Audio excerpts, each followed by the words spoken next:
Hi guys! Welcome back sa ating YouTube channel, RM Vlogs.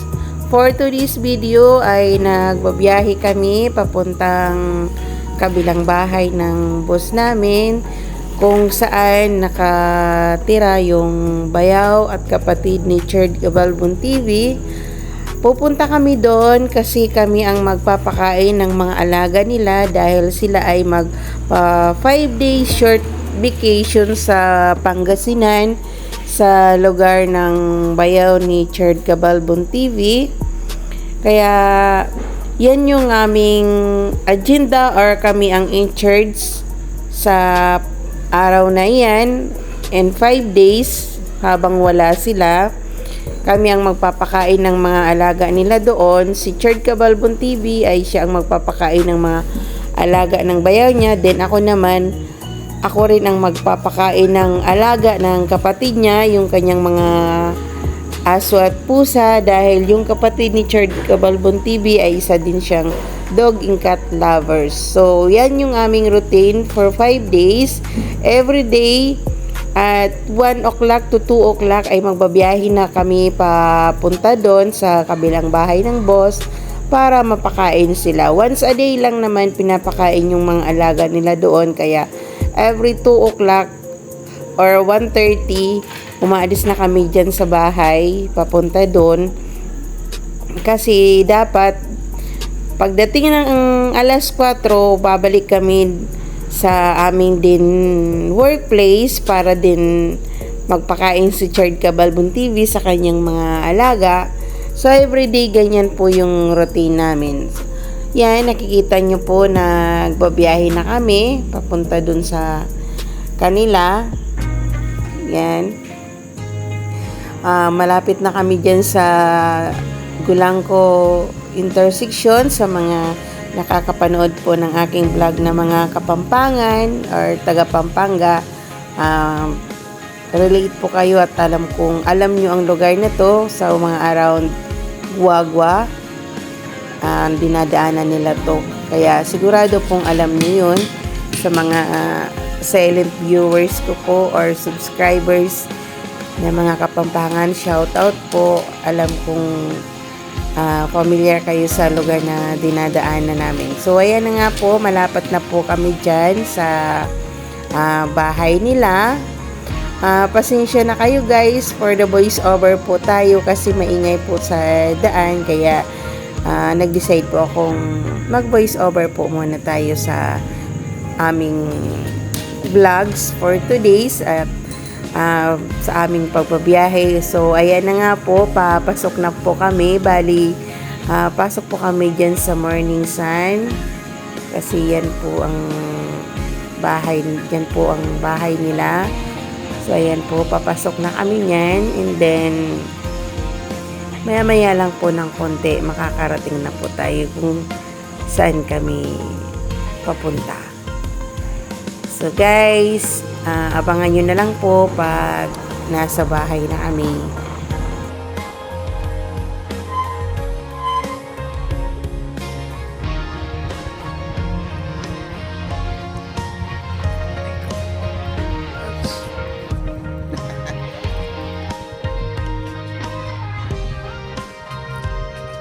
Ano kami guys?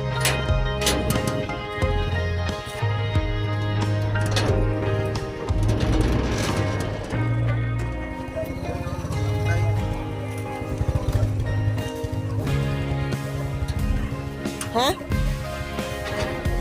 Sino? Wala. Ay, gimbo yan siguro. Sige, malakad na ako.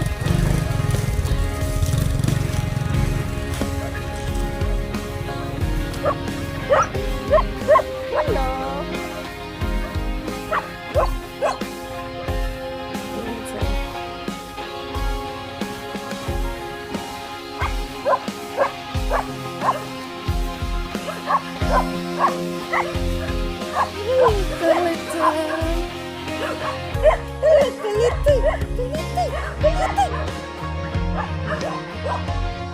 Pogi. Digil buya siguro ni kay. Hi Bogs. ayan na nga po guys, tapos na kaming magpakain ng aming or mga alaga ng bayaw at kapatid ni Chard Cabalbon TV. Ngayon, pupunta kami dyan sa baka. May isa kasing baka sila dyan na alaga, mayroon ding anak. Pupuntahan namin kasi ililipat ni Chard Cabalbon TV ng bagong pagtatalian kasi kahapon din nilipat din niya yan. So, ililipat niya sa ibang place naman para makakain ng mas maraming damo. Ayan, niyaya niya akong pumunta dyan. Sabi niya, samahan ko daw siya. So, pasensya na kayo guys dahil hindi ko napakita sa inyo kanina yung pagpakain ko sa mga alaga niyang kapatid niya. So, habang naglalakad kami dyan, tinuturo niya yung mga tinanim na saging na hiningi namin dati doon sa pinsan niya. At kinukwento niya na ganyan na daw kalaki habang naglalakad kami. So, ayan, malapit na kami dyan sa baka. Hinahanap namin kung nasaan yung anak kasi nawawala dyan. Pero, hindi naman kami nag-aalala kasi alam namin nandyan lang naman yan sa paligid.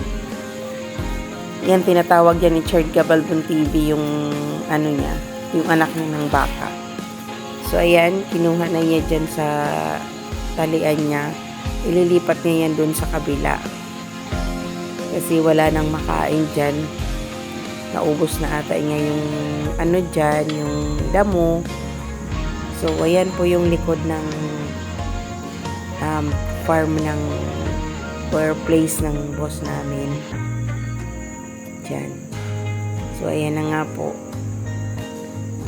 Hinila na ni Chard Cabalbon TV. O yan po sa mga nakakaalam or nakakaalam ng prutas na yan. Yan po yung mansanitas na prutas. Masarap po yan. Crunchy po siya. Para talaga po siyang apple ang pagka-crunchy niya.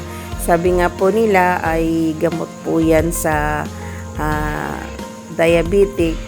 Masarap po yung ano na yan. Pag hindi pa, mas masarap po yung manibal-nibal lang na pagkahinog niya. Meron po yan dito sa amin. Dito rin po sa workplace namin. Maliban po dyan. Pero mas marami po ang dyan. Dito po sa amin sa workplace namin ay isang puno lang po ang meron yan. Pero masarap po talaga siya. So yan, video ko muna yan habang si Chard Cabalbon TV naghahanap dyan ng piling mapagtalian ng baka. So, yan na nga guys. Papunta na ako dyan kay Chard Cabalbon TV sa ano niya. Yan, sa pagtatalian niya ng baka. Hindi ko alam po nasaan dyan. Basta hinanap po siya dyan. Yan. Nakakatakot nga lang maglakad-lakad dyan kasi baka mamaya merong biglang lumitaw na ahas. Pero malinis naman po siya. Pag tinignan nyo lang po, kala nyo madumi. Pero kasi puro po siya kakahuyan. O, ayan po. Nandyan na si Chard Cabalbon TV. Inaayos niya. Pero damo lang po talaga yan at puro pong malalaking kahoy ang nandyan. So, medyo mahihilo po kayo sa aking pag-video dyan. Pagpasensyahan nyo na po. Masyado po atang mabilis ang pagkuha ko ng mga puno. So, yan na nga guys.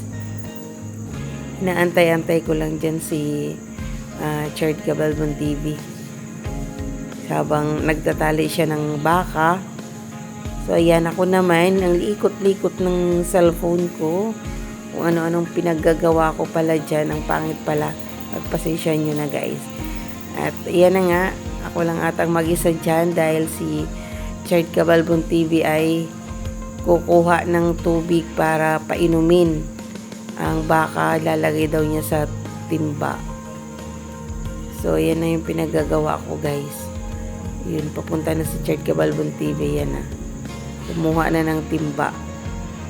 Dahil mag-ano po siya dyan, mag-iigib ng tubig doon sa banda pa sa may bahay. Malayo po. Pero kailangan niyang painumin ang baka. Actually, nakadalawang balik po siya dyan ng pagkuha ng kalahating timba lang naman ng tubig kasi medyo malayo.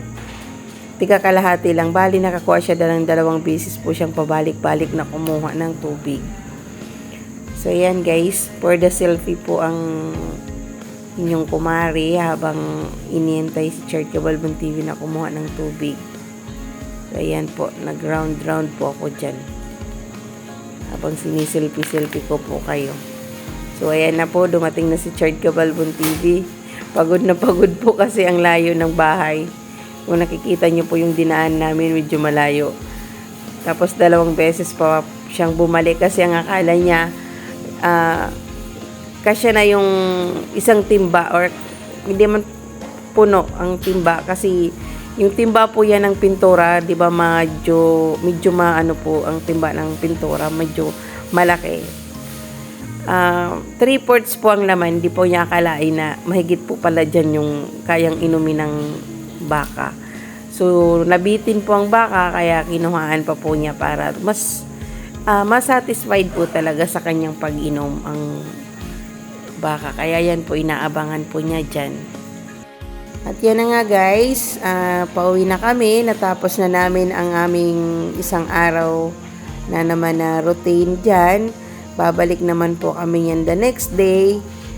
So, ayan na po, nagbabiyahe na kami.